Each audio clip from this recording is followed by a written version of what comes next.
Bismillahirrahmanirrahim. Assalamualaikum warahmatullahi wabarakatuh.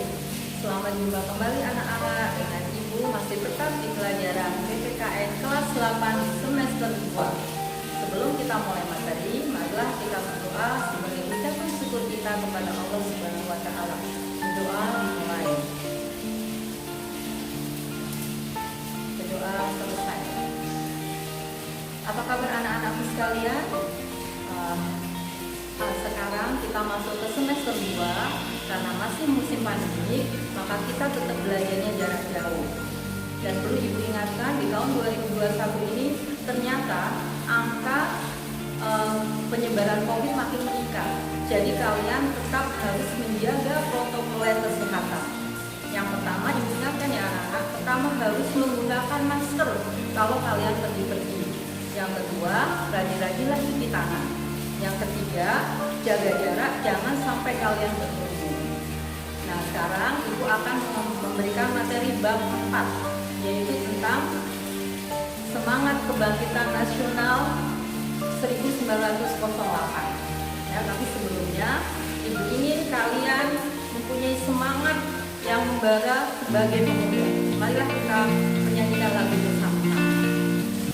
Bangun pemuda-pemudi Indonesia, tangan bajumu sisingkan untuk negara. Masa yang akan datang, kewajibanmu lah menjadi tanggunganmu terhadap nusa, menjadi tanggunganmu terhadap nusa.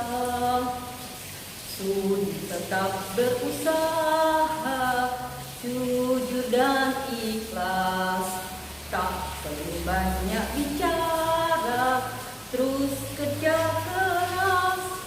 Hati tetap teguh, pikir tetap jernih, bertingkah laku halus, hai putra negeri. Bertingkah laku halus, hai putra negeri. Salam semangat. Oke, sekarang Ibu mulai saja materi Ibu hari ini dengan bab 4, semangat kebangkitan nasional tahun 1908.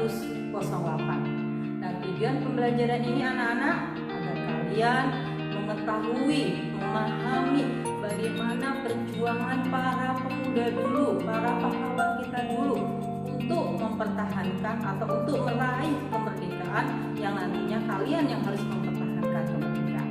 Kita mulai saja, Ibu mulai dengan bagian A, yaitu masa sebelum tahun 1908. Nah, jadi masa-masa ini di mana bangsa kita menderita ya anak-anak. Karena di dunia itu pada abad ke-15 bangsa Eropa itu mengalami peperangan dan perpecahan, sehingga mereka kemudian melakukan ekspedisi. Ekspedisi itu adalah pelayaran. Nah, pelayaran ini tujuannya untuk berdagang. Tapi ternyata mereka tidak hanya berdagang, mereka itu bahkan mencari tanah yang subur, negara yang baru muncul, dan mereka akhirnya menjajah. Tidak hanya berdagang, tapi mereka menjajah. Nah, salah satu negara Eropa itu adalah Belanda. Belanda menjajah Indonesia itu dimulai dengan didirikannya VOC.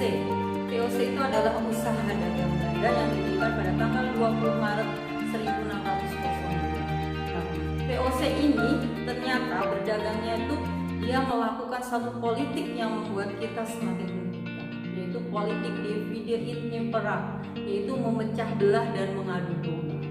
Kalian tahu anak-anak, negara kita itu bentuknya dulu kerajaan, di mana kerajaan yang satu kalau diadu domba dengan kerajaan lain maka akan timbul perpecahan. Dan ternyata politik ini juga melumpuhkan di segala bidang, menjadikan kita semakin menderita. Ditambah lagi penderitaan kita anak-anak ketika Gubernur Jenderalnya Daendels dia menerapkan kerja Rodi. Rodi itu apa anak? Rodi itu adalah kerja paksa. Jadi bangsa Indonesia dipaksa untuk membangun dari Anyer sampai Panarukan. Dipaksa itu anak. Jadi kalau mereka kerjanya malas-malasan, mereka mengacungkan senjata ke kita, kita sudah ketakutan.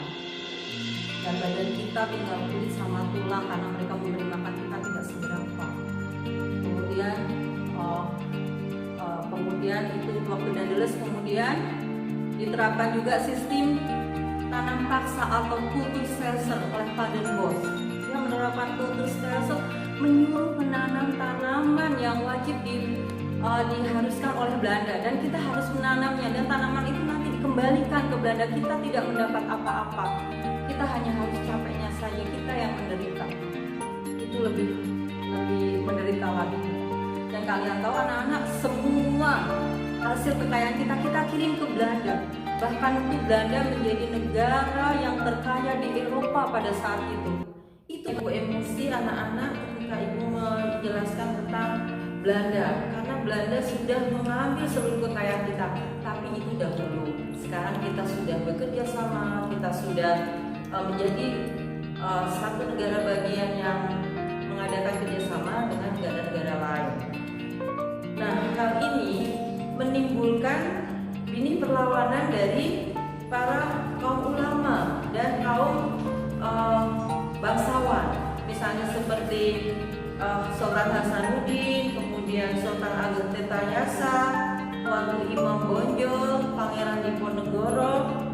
Nah, tapi perlawanan itu tidak membuahkan hasil yang sangat berarti karena kita masih bersifat kedaerahan, dan juga alat-alat yang kita gunakan masih sangat minim, belum modern. Jadi disitulah kita masih belum berorganisasi anak-anak, jadi kita masih belum berhasil. Nah, tapi penderitaan yang dialami oleh bangsa Indonesia menyadarkan beberapa orang Belanda yang pernah menjajah kita. Ya. Ternyata ada sedikit rasa peduli mereka mungkin dengan bangsa kita, yaitu beberapa orang Belanda yang pernah tinggal di Indonesia seperti Baron van Hove, Edwin Dobesdekker, dan Mr. van Meter. Sampai-sampai kalian tahu Edwin Dobesdekker itu memakai nama samaran Multatuli. Dia menulis bukunya di dalam buku Machiavelli. Salah satunya di situ diceritakan bagaimana sengsaranya rakyat Lebak dan Banten. Nah, disinilah sehingga mereka mengusulkan pada pemerintahannya untuk memberikan suatu balas jasa lah, ataupun balas budi. Akhirnya muncullah politik balas budi atau etise politik balas budi.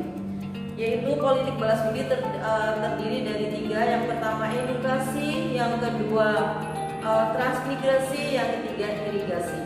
Edukasi adalah pendidikan, di mana kita boleh bersekolah, tapi ketika kita sudah berhasil, kita menjadi tenaga di pemerintahan Belanda, tapi dibayar dengan upah yang kecil. Beda dengan Belanda yang sebagai pegawainya. Kemudian transmigrasi juga demikian, kita disebar tapi untuk tujuan Belanda. Apalagi irigasi, kita harus kita harus mengaliri air ke perkebunan Belanda, dan hasilnya buat Belanda semua. Itu anak-anak. Tapi kita bersyukur anak-anak, karena adanya edukasi, akhirnya banyak juga para pemuda-pemuda yang hatinya terbuka. Kemudian mereka berpikir, kok bangsa aku ini terjajah, bagaimana kita untuk untuk semangat lagi meraih kemerdekaan. Nah, para tokoh-tokoh ini nantinya dia akan menjadi tokoh-tokoh kebangkitan nasional, ya, yang nantinya akan memperjuangkan kemerdekaan bangsa kita.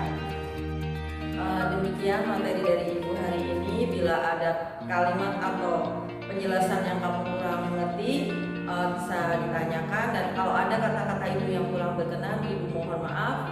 Ibu akhiri, wassalamualaikum warahmatullahi wabarakatuh.